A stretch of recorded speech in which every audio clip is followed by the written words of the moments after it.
Bonjour à tous. Vous le savez, nous entamons notre deuxième semaine de confinement dans un contexte qui n'est pas toujours évident pour chacun d'entre nous. On est tous à distance. On a dû penser une autre façon de travailler au quotidien. Certains ont des enfants à gérer aussi à la maison.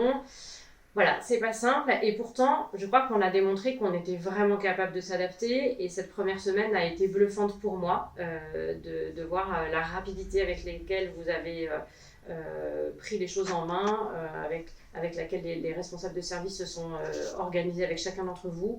Voilà, ça a été une semaine riche d'enseignements pour démontrer qu'on était capable de s'adapter et capable de gérer une crise. Pour cette deuxième semaine, j'ai voulu qu'on la commence ensemble.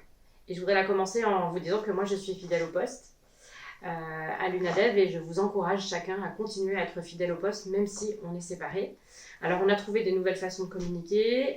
Je sais que beaucoup d'entre vous ont créé des groupes WhatsApp pour que les équipes puissent vivre ce temps encore collectif. Le mail, le téléphone, tout ça fonctionne bien chez chacun d'entre nous.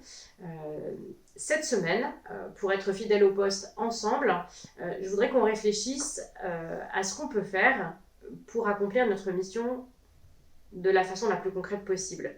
Vous le savez, au-delà d'être des individus isolés, nous sommes avant tout des équipes, des services et toute une organisation au service des personnes déficientes visuelles. Certaines d'entre elles sont isolées, sont en grande difficulté.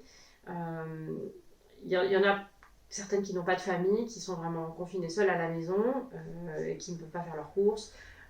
J'imagine que chacun d'entre vous a pu se représenter ce que pouvait être cette vie-là. Imaginez simplement que vous êtes maintenant déficient visuel et que vous êtes encore plus en difficulté.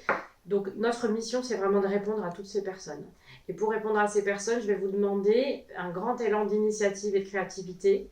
Les responsables de centre ont pour consigne de regrouper leurs équipes pour réfléchir à un plan d'action, à la fois pour leur centre mais aussi au niveau national. Mais je voudrais encourager chacun des salariés à réfléchir à qu'est-ce que nous faisions hier en présentiel et qui peut demain devenir virtuel. Alors je pense par exemple à un cours de sport qui peut devenir un podcast audio. Ça n'est qu'un exemple. Mais qu'est-ce qu'on peut faire aussi qu'on ne faisait pas du tout hier et qui, plus que jamais aujourd'hui, est une nécessité pour les personnes déficientes visuelles. Donc inventons des nouveaux services, inventons des nouvelles activités à distance pour répondre au mieux aux personnes déficientes visuelles et pour continuer d'accomplir notre mission.